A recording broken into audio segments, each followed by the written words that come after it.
Hi BT, so gamitin na natin tong Green Mastic na to. First, i-cleanse and tone muna natin ang ating face. Gamit ko nga pala ngayon pang cleanse is yung micellar water ng Nivea.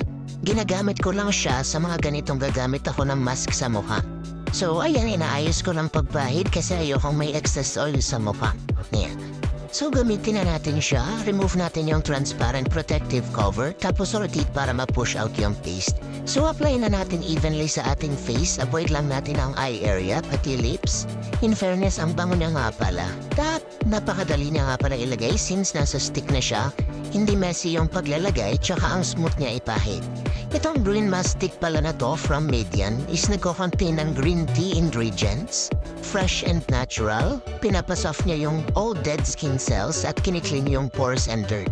Minabalance niya din yung excess oil sa skin at nare-replenish niya yung moisture at nutrients. Kaya magiging soft and shiny yung skin after.